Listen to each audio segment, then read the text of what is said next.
오늘은 출애굽기 17장 8절에서 16절 말씀이 되겠습니다.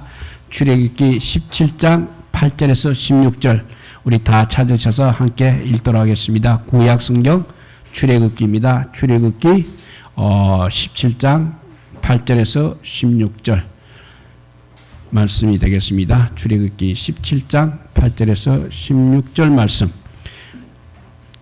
우리 다 찾아서 함께 읽도록 하겠습니다. 출애굽기 17장 8절에서 16절 말씀 우리 찾았으면 같이 읽겠습니다. 그때 아말렉이 올라와서 이스라엘과 느비딤에서 싸우니라. 모세가 여호수아에게 이르되 우리를 위하여 사람들을 택하여 나가서 아말렉과 싸우라. 내일 내가 하나님의 지팡이를 손에 잡고 산 꼭대기에 서리라. 여호수아가 모세의 말대로 행하여 아말렉과 싸우고 모세와 아론과 훌은 산 꼭대기에 올라가서 모세가 손을 들면 이스라엘이 이기고 손을 내리면 아말렉이 이기더니 모세의 팔이 피곤함에 그들이 돌을 가져다가 모세의 아래에 놓아 그가 그 위에 앉게 하고 아론과 훌이 한 사람은 이쪽에서 한 사람은 저쪽에서 모세의 손을 붙들어 올렸더니 그 손이 해가 지도록 내려오지 아니한지라. 여호수아가 칼날로 아말렉과 그 백성을 쳐서 무찌르니라. 여호와께서 모세에게 이르시되 이것을 책에 기록하여 기념하게 하고 여호수아의 귀에 외워 들리라. 내가 아말렉을 없이하여 천하에서 기억도 못하게 하리라. 모세가 제단을 쌓고 그 이름을 여호와 니시라 하고 이르되 여호와께서 맹세하시기를 여호와가 아말렉과 더불어 대대로 싸우리라 하셨다 하였더라. 아멘. 저번에 모세의 첫 번째 기도가 첫 번째 기도를 이제 하고 우리는 두 번째 아말렉과 싸우면서 기도한 모습을 보고 은혜를 받고자 합니다. 이때도 마찬가지로 모세가 하나님의 지팡이를 들고 잡고 산꼭대기에 서리라 했습니다. 이렇게 하나님의 지팡이는 모세만 가지고 있는 것이 아닌 것입니다. 하나님께서는 모든 우리 믿는 사람들에게 당신의 지팡이를 주셨습니다. 그러면 하나님의 지팡이가 무엇이겠습니까? 바로 기도할 수 있는 자격이 바로 하나님의 지팡이인 것입니다.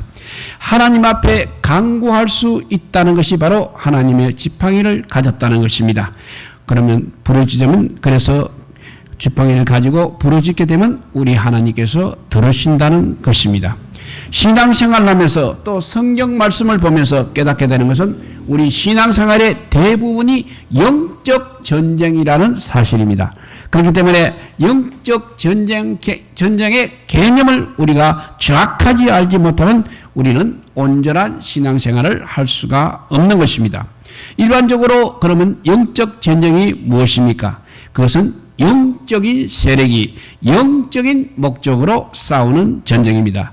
영적 전쟁은 영적인 세력이 영적인 목적으로 싸우는 전쟁입니다. 그렇기 때문에 사실 사람과 사람이 싸우고 있더라도 사람과 사람이 갈등하고 있더라도 그것을 영적으로 보게 되면 그 뒤에 역사하는 영적 세력이 있다는 것입니다. 어떤 영적인 악한 세력이 하나님의 사람을 영적으로 공격한다면 이유는 단 한 가지밖에 없는 것입니다. 그 사람이 행복하지 못하도록, 그 사람이 성장하지 못하도록, 그 사람의 마음이 갈라지고 피폐해지고 무너지도록, 그래서 결국은 우리 하나님의 마음이 아프도록 하기 위함인 것입니다. 그것이 사탄의 노림수인 것입니다. 그 한 가지 목적을 가지고 항상 이렇게 영적 전쟁을 일으킨다는 것입니다. 이것을 직접적으로 말하게 되면 영적 전쟁은 바로 마귀에 의해서 조정받는 세력이 하나님의 사람을 공격하는 것입니다.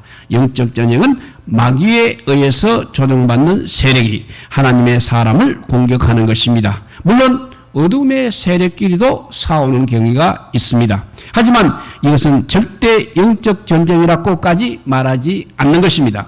영적 전쟁은 항상 사탄의 세력, 마귀의 세력이 하나님의 백성을 공격하는 것을 뜻하는 말입니다.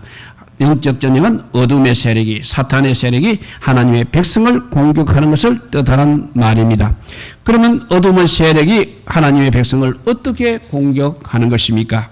우리 사람 마음속에 있는, 사람 속에 있는 이기심, 욕심, 탐심, 상처 같은 것들을 이용하는 것입니다. 그렇기 때문에 우리는 우리 주변에 있는 모든 사람이 나를 공격하는 통로로 당할 수 있다는 것을 항상 기억해야 합니다. 그렇기 때문에 우리는 주변에 있는 모든 사람이 나를 공격하는 통로로 이용도 당할 수 있다는 것을 기억해야 할 것입니다. 심지어 나의 가장 가까이 있는 사람조차도 그럴 수도 있다는 것입니다. 그리고 바꿔 말하면 우리도 역시 또 거꾸로 그렇게 이용될 수 있다는 것입니다. 우리 안에 있는 탐심, 우리 안에 있는 욕심, 이기심과 재성을 그냥 방치하게 되면 마귀가 바로 그런 것들을 이용해서 우리도 역시 하나님의 사람을 공격하는 영적인 악한 세력의 통로가 되게 할 수 있다는 것입니다.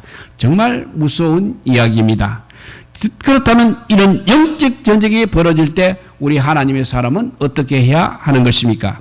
하나님의 사람이 할 수 있는 것은 딱 한 가지밖에 없습니다. 딱 한 가지밖에 없는 바로 그것이 하나님께 기도하는 것입니다. 다른 것을 할 수 있으면 영적 전쟁이라 할 수 없는 것입니다. 영적 전쟁이 힘든 이유는 방법이 없기 때문에 그런 것이고 해결할 수단이 없기 때문에 우리가 영적 전쟁이라고 하는 것입니다. 그러면 우리가 유일하게 할 수 있는 것은 무엇입니까? 바로 하나님께 기도하는 그 한 방법밖에 없다는 것입니다. 그래서 영적 전쟁이라고 말하고 있는 것입니다. 그렇기 때문에 이런 영적 전쟁이 시작되었을 때 절대로 자기 힘만 가지고 싸우려 해서는 안 되는 것입니다. 그러다 보면 감정을 드러내고 화를 내게 됩니다. 그러면 당할 확률이 점점 높아지는 것입니다. 왜냐하면 분노가 나타나기 때문인 것입니다. 특별히 나를 공격하는 대상이 하나님이 사랑하라고 주신 가족이나 친구, 또 성도일들은 내 힘으로 해보겠다며 반응하기 시작할 때 피가 흐르고 상처가 나고 아픔이 오는 것입니다. 정말 가슴을 스스로 후벼 파는 일이기 때문에 그렇습니다. 이렇게 되면 마귀만 좋아하는 것이 되는 것입니다. 마귀가 소기의 목적을 달성하는 것입니다. 싸움이 끝나도 상처는 계속 남는다는 것입니다. 이것이 문제가 됩니다. 그렇기 때문에 영적 전쟁에서 하나님의 사람인 우리가 할 일은 무엇이겠습니까? 바로 기도밖에 없다는 것입니다. 그러면 기도만 한다면 답답해 보일 수 있습니다. 사실 기도가 굉장히 적극적인 방법이기는 하지만 어떻게 보면 또 너무나 무력해 보이기 때문에 그렇게 답답해 보일 수도 있다는 것입니다. 오직 그냥 기도나 하십시오라고 말할 정도입니다. 하지만 이것밖에 없는 것입니다. 그리고 이것이 가장 또 강력한 방법이기도 한 것입니다. 이 점을 가장 잘 아는 사람이 오늘 본문의 모세입니다. 모세는 참 훌륭한 사람입니다. 대단한 영적 리더입니다. 그 중에서도 특별히 기도의 리더라 할 수 있겠습니다. 그런 영적 전쟁이 무엇인지, 그리고 영적 전쟁을 이기기 위해서 어떻게 기도해야 하는지를 너무나 잘 알고 있는 사람이었습니다. 모세가 영적 전쟁을 이기는 좋은 기도의 에피소드가 바로 이스라엘 백성이 출애굽할 때 최초의 전쟁인 아말렉과의 전쟁 이야기인 것입니다. 아말렉이 이스라엘 백성들을 공격한 것은 그들이 한 민족으로서 다른 민족을 공격한 것이 아니라 그 순간 바로 마귀에게 이용당한 영적인 이유에서인 것입니다. 그렇다면 현실적인 이유가 무엇이겠습니까? 아말렉 전쟁의 표면적인 이유를 우리가 두 가지로 볼 수 있습니다. 하나는 그 두려움입니다. 아말렉이 머무는 느비딤 골짜기는 오아시스가 있는 곳입니다. 많은 수의 이스라엘 백성들이 몰려오는 것을 보고 그들의 오아시스를 빼앗길 바 두려워 공격을 한 것입니다. 이처럼 마귀에게 이용돼 영적인 공격에 선봉이 서는 이유는 대개 절반 이상이 두려움 때문입니다. 아말렉이 이스라엘을 공격하는 또 다른 이유 한 가지는 욕심 때문인 것입니다. 아말렉 민족은 유목민으로서 이들의 주업은 목축이었습니다. 그리고 부업이 약탈이었습니다. 이들은 늘 그렇게 살아왔기 때문에 죄책감도 없이 다른 백성들의 물건을 훔치고 빼앗았습니다. 이들이 이스라엘을 공격한 이유는 바로 여인들과 아이들을 잡아서 팔아먹기 위함이었습니다. 이에 대한 말씀이 바로 신명기 25장 17절 18절에 기록되어 있습니다. 17절 18절 25장 신명기 25장 17절 18절에는 보면 너희는 애굽에서 나오는 길에 아말렉이 너에게 행한 일을 기억하라. 곧 그들이 너를 길에서 만나 너가 피곤할 때 너의 뒤에 떨어진 약한 자들을 쳤고 하나님을 두려워하지 아니하였느니라 했습니다. 아말렉이 바로 하나님의 이렇게 백성을 공격했습니다. 그런데 그 방법이 너무나 악하고 교활하고 비열했습니다. 그들은 이스라엘의 약한 자들, 즉 여인들과 아이들을 약탈했던 것입니다. 왜냐하면 이 아말렉은 하나님을 두려워하지 않았기 때문입니다. 특별히 이 아말렉 사람들은 이스라엘이 무리바 사건으로 인해 영적으로 무너져 있을 때 이스라엘을 공격했습니다. 어디가 약한지 어떤 문제가 있는지를 정말 귀신같이 알고 공격해 온 것입니다. 그래서 하나님은 이 아말렉과의 싸움을 영적 전쟁으로 보시는 것입니다.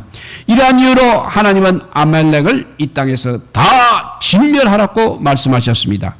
이를 진멸법, 즉 히브리어는 헬렘법이라 합니다. 얼핏 보면 이 진멸법은 잔인하고 무자비해 보이는 명령입니다. 하지만 하나님은 민족 간의 싸움이 아닌 영적 전쟁일 경우에만 이렇게 명령하셨습니다.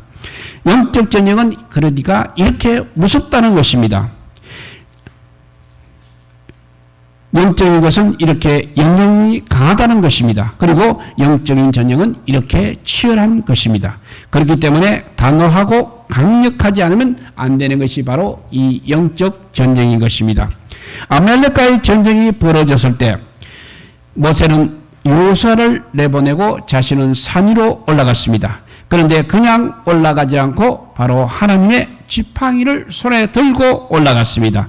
왜냐하면 이것이 바로 영적 전쟁임을 알았기 때문입니다. 그런데 이 하나님의 지팡이는 모세만 가지고 있는 것이 아닙니다. 하나님은 모든 믿음의 사람들에게 당신의 지팡이를 주셨습니다. 그러면 하나님의 지팡이가 무엇이겠습니까?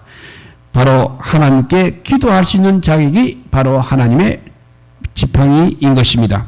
하나님 앞에 간구할 수 있다는 것입니다. 부르짖으면 하나님께서 들으신다는 것입니다. 그래서 모세는 하나님의 지팡이를 손에 들고 올라간 것입니다. 모세는 이전에 홍해를 가는 경험이 있었습니다. 그 홍해의 경험과 느비딤 골짜기에서 아말렉과의 싸움을 연결해주는 중요한 상징이 바로 이 하나님의 지팡이인 것입니다. 그때도 하나님의 지팡이가 있었습니다. 상황과 대상은 다르지만 같은 이야기인 것입니다. 영적 전쟁인 것입니다. 모세는 홍해 앞에서 다음과 같이 말했습니다. 출애굽기 14장 13절에서 14절을 읽어보면 모세가 백성들에게 이르되 너희는 두려워하지 말고 가만히 있어서 여호와께서 오늘 너희를 위하여 행하시는 구원을 보라. 너희가 오늘 본 애굽 사람을 영원히 다시 보지 아니하리라. 여호와께서 너희를 위하여 싸우시리니 너희는 가만히 있을지니라 라고 하셨습니다. 바로 이것이 우리의 고백이 되어야 합니다. 이 하나님이 바로 지금 우리의 하나님이십니다. 모세는 이 전쟁이 영적 전쟁이라는 것을 알았습니다. 그래서 그는 직접 싸우러 가지 않고 이때의 영성을 그대로 가지고 하나님의 지팡이를 손에 든 채 산에 올라가서 기도를 한 것입니다. 영적 전쟁은 둘만의 싸움이 아니라 하나님과 나 그리고 마귀라는 삼자 간의 싸움인 것입니다. 그런데 이 삼각형에서 보면 마귀는 절대로 하나님은 공격하지 못합니다. 그래서 하나님이 사랑하시는 바로 우리를 공격하는 것입니다. 이럴 때 우리는 거기서 절대 마귀와 또 마주 싸우면 안 되는 것입니다. 내가 해야 할 것은 바로 하나밖에 없는 것입니다. 하나님만 바라보는 하나밖에 없는 것입니다. 그러면서 하나님께서 나의 간구와 기도를 들으시고 마귀를 진멸하십니다. 이것이 바로 영적 전쟁입니다. 그런데 이 영적 전쟁의 삼각형에서 하나의 변수가 있습니다. 그것이 바로 내가 하나님을 바라보느냐 하는 것입니다. 아멜렉과의 전쟁에서 바로 이 변수가 등장했습니다. 모세가 손을 올리면 이스라엘이 이깁니다.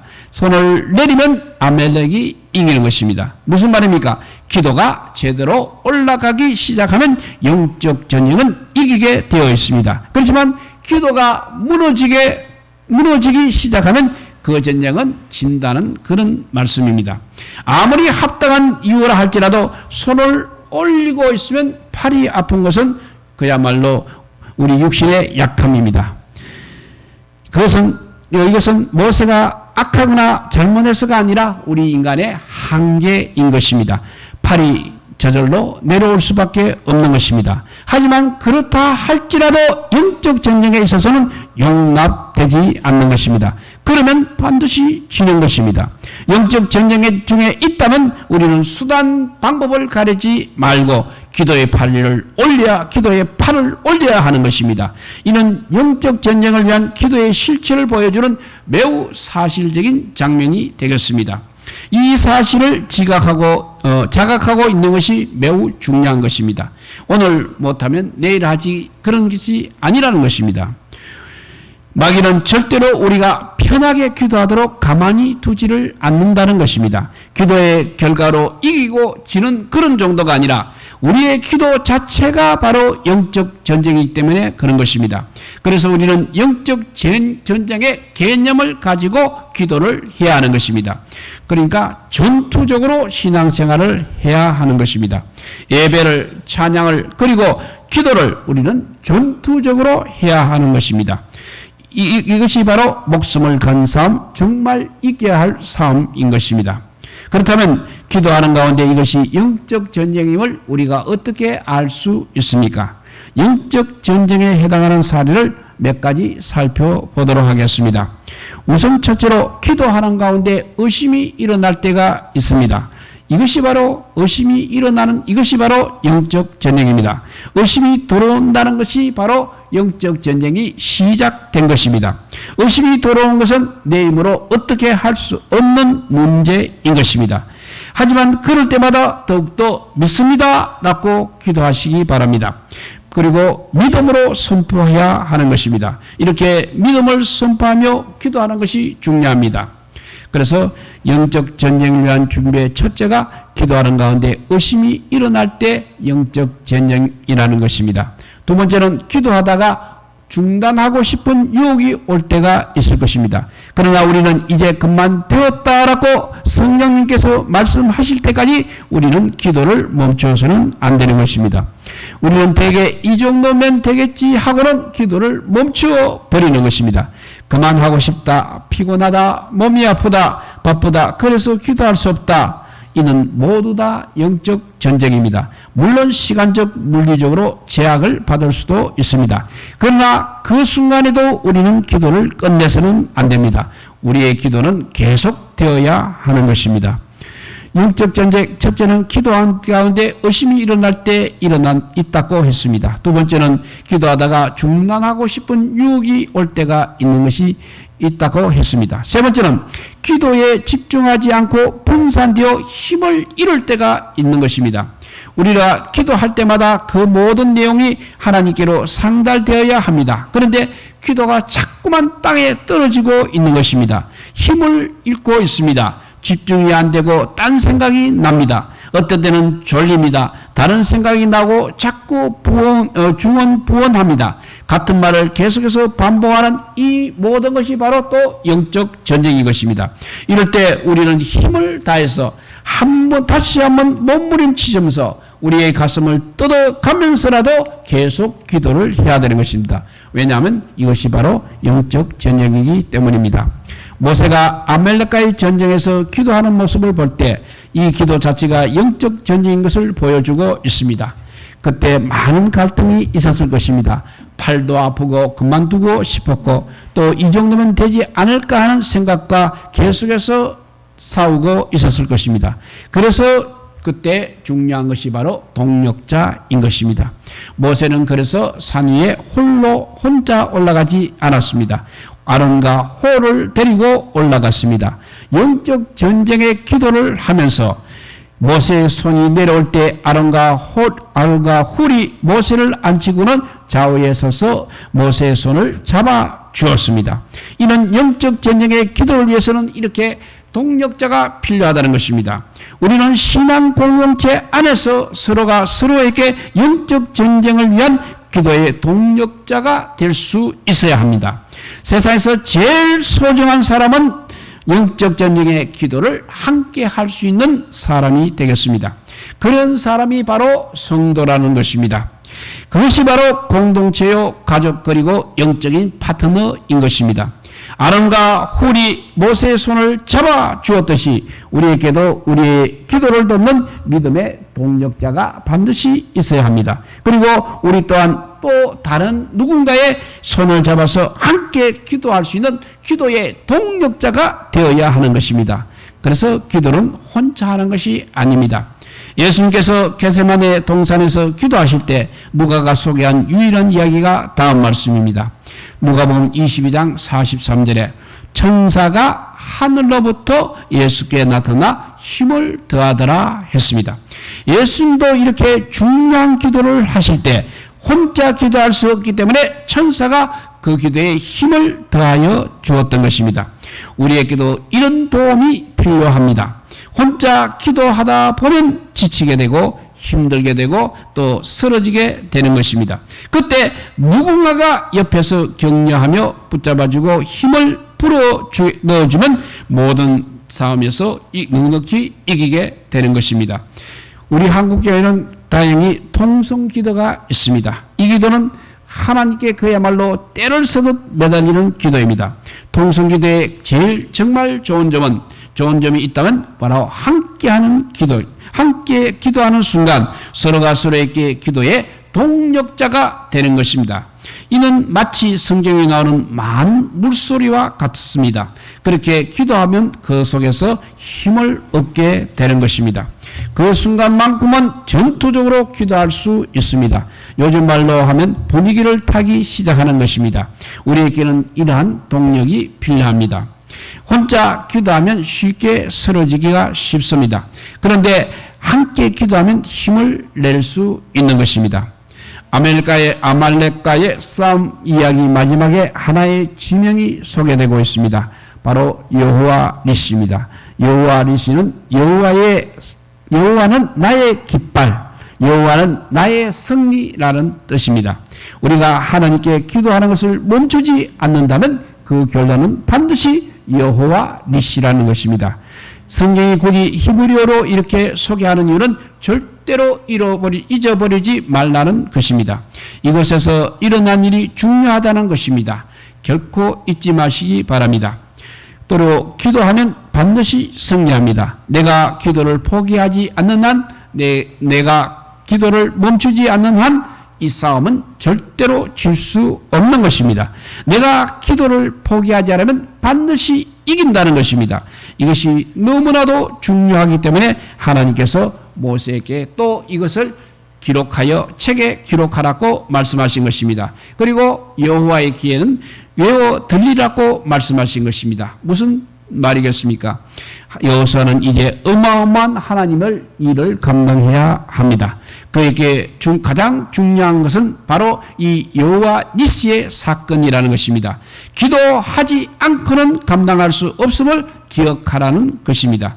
그 여호수아가 바로 오늘 우리인 것입니다. 이는 우리가 반드시 들어야 하는 이야기입니다. 이 땅에서 우리가 신앙인으로서 살아간다는 것은 결코 쉬운 일이 아닙니다. 정말 치열한 영적 전쟁을 할 수밖에 없는 것입니다. 그러나 그 기도 속에서 낙심하거나 실망하지 않고 한 가지만 기억하시기 바랍니다. 기도하면 이긴다는 이 말씀만 기억하시기 바랍니다. 여호와 니시의 하나님이 우리를 반드시 승리하게 할 것입니다. 이 승리의 영적 정리에서 승리하는 우리 모두가 되시기를 주님의 이름으로 축복드립니다. 예, 기도하겠습니다. 사랑의 하나님 감사합니다. 오늘도 귀한 기도의 시간을 갖게 하여 주시니 감사합니다. 우리가 사는 것이 다 영적 전쟁입니다. 이 전쟁에 아버지 이기는 방법은 기도하는 방법밖에 없다고 오늘 우리에게 가르쳐 주셨습니다. 정말 영적 전쟁에서 우리가 승리하고 승리하여서 마지막 정말 주님 앞에 섰을 때 착하고 충성된 종이라는 귀한 칭호를 받을 수 있는 저희들 되게 하여 주시옵소서. 또 이렇게 모여서 기도함으로써 우리 모두가 서로가 서로의 기도의 동력자가 되게 하여 주심을 감사합니다. 우리 모두 아버지 앞으로 요사처럼 아버지 가나안 땅을 향해서 달려가는 삶을 살 때 우리가 뒤로 물러서지 않고 앞으로 전진할 수 있는 저희들 되게 하여 주시고 여호사처럼 아버지 가나안 땅을 정복할 수 있는 능력을 가진 아버지 정말 하나님의 사람들이 되게 하여 주시옵소서. 그래서 아버지 주님께서 주시는 그 무한한 능력을 가지고 이 세상의 물결에 휩쓸려 가지 않고 오직 하나님을 나라를 향해서 거슬려 올라갈 수 있는 아버지 능력의 사람들이 다 되게 하여 주시고 기도의 사람들이 다 되게 하여 주시기를 간절히 빌고 원하올 때 우리 구주 예수 그리스도 이름으로 기도드리옵나이다. 아멘.